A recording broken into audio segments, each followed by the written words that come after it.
Disclaimer. This video contains video footage and music from a game I didn't create. Dead by Daylight is owned by Behavior Interactive. This video contains blood and gore and frightening imagery. Viewer discretion is advised. I am not a professional Dead by Daylight player by any sense of the word. I've only got 470 hours at the time of writing, and some of my suggestions might sound horrendous to professionals. This video is not intended for children under the age of 13, nor is my channel. The Child Online Privacy Protection Act, or COPPA, states that nobody under the age of 13 should have, among other things, a YouTube account. Also, I have a cold today, so be warned. Hello boys and girlos, and welcome to Shaking the Meta, the show where I try to make things better or worse to fall more in line with other options available in terms of strength.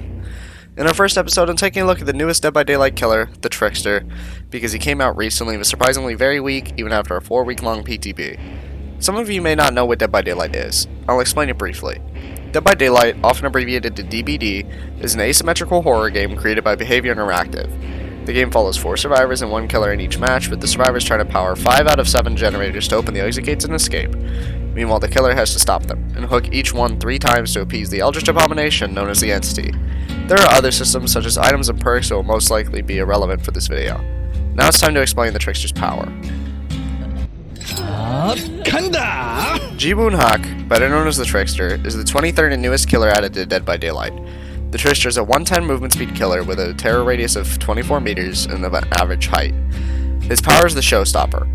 This allows him to throw blades at survivors to build up the laceration meters and down them. The laceration decays if blades are inconsistently thrown. He gets 60 blades by default and can reload at lockers. It takes 8 blades by default to cause a survivor to lose a health state, whether they be healthy or injured. After the second last blade is thrown, the laceration meter will turn red and a scream will be heard. This means that only 1 more blade is necessary to damage them. To throw blades, the Trickster enters the throw state, which takes 0.33 seconds to enter, but a full second to leave it. As you throw more and more knives, you get slower and slower, so you have to be careful with how fast you're throwing them. Every blade that hits builds up his ultimate ability. Main Event. It takes 20 blade hits to get there by default, and every second when not in use, Main Event decreases in charge by 2 charges a second, so it can only be used within a 10-second window. Why? I have no idea. During Main Event, you move at 3.68 meters per second, so about 92% movement speed. You throw blades at a much faster and constant rate during Main Event, with no blades being lost from your counter after activation. After Main Event, you can't throw blades for a few seconds. Why? Again, I don't know. Proposed fix number 1. Buff Trickster's movement speed. Now getting to the fixes, we have quite a simple fix. Trickster's power is nowhere near strong enough to warrant a 110 movement speed. 110 movement speed killers are ones like Hag, Deathslinger, Huntress, and Spirit. Killers whose powers are strong enough on their own, but would be even more lethal if they could move at the same speed as your average killer. This is why Nurse moves at 95%. The Trickster's power isn't nearly as strong as any of them, and the only 110 killer rated easy. Simply put, he should just be made 115. Increase his terror radius too, and we can also buff his movement speed during Main Event from 92% to at least 100%. Proposed fix number 2. Let Trickster save Main Event. Main Event is not worth using a lot of the time due to the fact that you get it when you hit 20 daggers, and you can only use it within a 10-second window.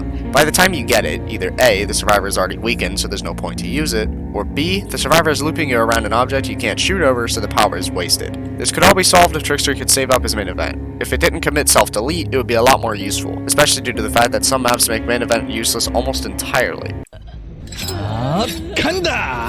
Proposed fix number 3. Buff blade movement speed and spread. Trickster's blades are often too weak, and by the time you get value, you can just M1 and solve all problems. This is due to the fact that the ranged attack has almost no range due to the spread and speed the blades move at. The blades move at 55 meters per second and are quite offset from the non-existent crosshair. How about we tighten the spread and make the blades move a bit faster? That way they don't have to be used when the survivor's right in front of you, yes? Proposed fix number 4. Change the way laceration decays. This is 2 possible fixes and either one would work. The first and probably better fix would be to make laceration not decay at all and then make a similar action to mending to get rid of blades. I think only the second last blade should be able to decay so that way the Trickster can't just snipe someone up to 12 minutes because they didn't take the blades out. Survivors can assist other survivors in taking the blades out. This way, the Trickster gains at least a slight amount of map pressure as people won't want blades inside of them. The other thing that could be done, and the one I think Behavior would do out of either of these, is simply decrease the speed of decay. Which is fine, I guess, just not the best way to do it, I think. Proposed fix number 4.5. Add Ricochet to Trickster's base kit. Not really a fix, just something I threw in for fun. If we made Blades Ricochet once as part of his base kit, it could not only increase the fun value, but make Trickster's blades more lethal and encourage players to think about how they throw their blades. Plus, trick shots are just that great. Proposed fix number 5. The likely solution. I've saved the worst for last. It's likely that behavior won't even bother fixing him. People like Alma will say, he's strong enough, I don't see the point.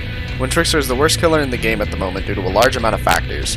Behavior might make a band-aid add-on and end up creating another rat liver or trapper bag, where it's a necessary add-on to play the killer efficiently at all, meanwhile only one add-on slot is a choice. Add-ons, at least in my opinion, should never be necessary to play a killer. They should be a choice, and only give slight buffs. Behavior has reworked killers to make Band-Aid's base kit before, in this patch no less. The Wraith used to move at 126% movement speed while cloaked, and his Windstorm add-ons would increase the speed drastically, making them a necessity.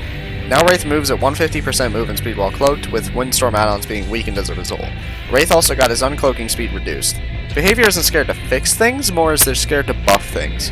They always have to have a downside and almost never give flat buffs to killers. They'll buff perks, they'll nerf killers, but no buffs to killers. At least not flat ones. The Trickster is weak. We all know that. But he can be better. If behavior even takes one of these suggestions and makes it real, the Trickster will be better off for it. I don't think they'll hear me specifically, but who knows. Anything's possible. Anyway, thanks for watching me rant. Now I have to practice throwing blades. So, I'll see you when I see you. Bye.